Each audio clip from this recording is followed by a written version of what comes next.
Howdy, I'm Matthew Dickey, Streetscape Curator on Instagram, Deputy Director of the Boston Preservation Alliance, and Tour Guide of Beacon Hill. The hill is split into two different parts, the North Slope and the South Slope. The North Slope is older and it was the center of black culture in Boston.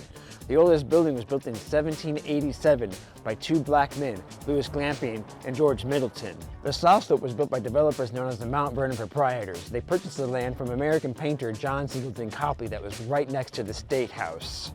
Speaking of the State House, it is absolutely worth a visit as the interiors are striking. It was designed by Boston architect Charles Bulfinch and completed in 1798. The building has been expanded upon many times since then. One item of intrigue that hangs in the House of Representatives is the sacred cod. It was gifted to the House by former Rep. John Rose in 1784, but it has been stolen a few times. My favorite spot is the Great Hall, completed in 1990.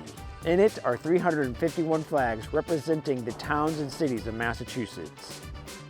Now onward to another section of Beacon Hill designed by Charles Bulfinch, Louisburg Square. Bulfinch designed the square in 1826. It would later inspire generations of urban planning in Boston, such as Boston's South End and Dorchester's Wellesley Park.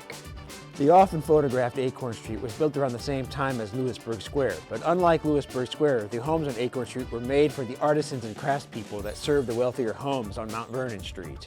While Acorn Street gets all the attention, I prefer Cedar Lane Way. It spans multiple blocks and it too was designed for artisans and craftsmen. Now onward to our final home designed by Charles Bulfinch, the Nichols House, where we will meet Camille, who hired me 10 years ago to be a guide at Beacon Hill. Yeah, so we're at the Nichols House Museum, and this is an 1804 townhouse that was purchased in the 1880s by the Nichols family. Rose Nichols was a pioneering female landscape architect, and she wrote numerous articles, what we would call shelter magazines today. She was writing for House Beautiful. The house is shown by guided tour, so it's all original collections items inside the house. I guess they knew eventually their time would become history as well.